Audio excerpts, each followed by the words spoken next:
Hi guys, welcome back or welcome to my channel. I'm going to be discussing how I study in vet school today. So I've just come out of my first vet school exams and I'm going to be sharing exactly how I studied for them and what I've learnt so far along the way. I'm about 2 months in, so if you want to see an updated version of this further along the journey, please let me know and I'd be happy to do it. Otherwise, please come along.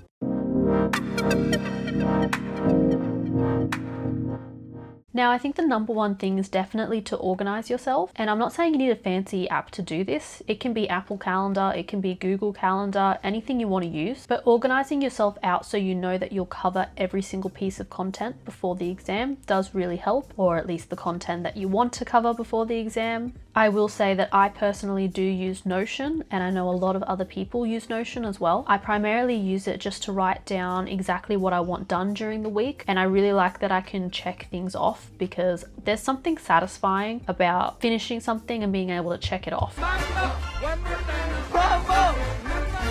It almost encourages me to do it more. Now, the second thing I would say is probably one of my biggest changes from my undergrad to now my postgrad degree, and that is how much I'm using AI to save time. Now, of course, when I did start my undergrad degree, there was no AI, so this was not even an option for me. Getting old is nothing to look forward to. But I've found that it is so useful now to be saving time when I have so much content to be going through anyway. So primarily, I ask AI to turn slides that I've annotated or notes that I've written directly into flashcards. Personally, this saves me a significant amount of time, as the process of going through notes or slides and slowly turning them into flashcards is really painstakingly slow. And personally for myself, I don't find the process of typing notes remotely helpful to my own retention. It is not a way that I study in the slightest, and there are definitely people that differ from me in vet school and love that process of manually typing it. That is not me. But if you do use AI to turn your notes into flashcards, you need to be going through them. ChatGPT does a pretty good job, especially in organizing different bits of content, but you do find that every now and then there are certain bits that they miss, or there are certain things that aren't worded 100% correct. So it's still important that you go through them. It's just so that you can shave off some of that time from manually doing it all yourself. Now, my next point is something that you've probably heard everywhere, all over Instagram, all over YouTube, everything, but it is so true: spaced repetition. It is amazing. I don't think I've used spaced repetition at all during my undergrad. Should have. And all this means is enhancing your memory retention by making you review information at closer intervals. So primarily the main way this is done is through flashcards. And you will see most med and vet students talking about flashcards anyway, so this is pretty well known. But what I will say is that I really don't think the app you use matters. There are a lot of people that stand their high ground on Anki. Server Anakin!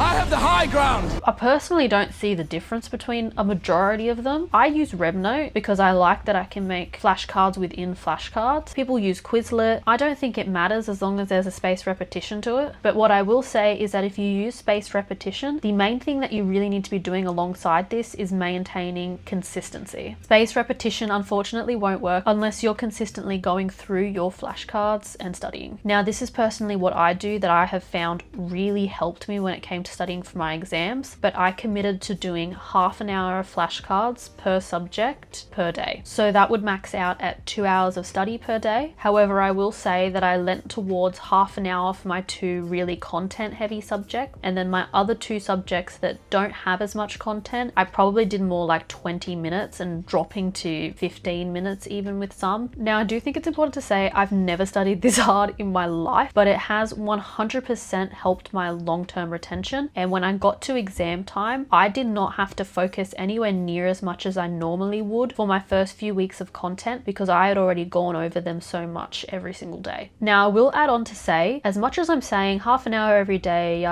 it is a blanket statement. If you get to a day and you just cannot do it, don't do it. It is not worth it. Take your break. It doesn't matter. I know that there are people that really benefit from having a day completely off. You can try and do an afternoon afternoon off, that can be a really good reset time as well. So it is important to remember that as much as I am doing that consistent study, it is also important to still have your break and have those off days whenever you need them. So what I did leading up to my mid-semester exams was I retained all that study I was doing, the half an hour per day, but I did also have to add on more flashcards on the subject that was about to be tested. And then I also added practice exam questions and answers. The way I personally did this was going through them week by week. I worked backwards because I knew that the content I had seen most recently was the content that I did not know yet. And I used applications such as Jungle AI, where you're able to upload a PDF and they spit out questions, including multiple choice and short answer for you to go through. I found this was a really quick and easy way to do it. And sometimes they have questions on, you know, those tiny dot points in slides that you probably didn't write down in your notes, but it will most likely be in your exam for some reason.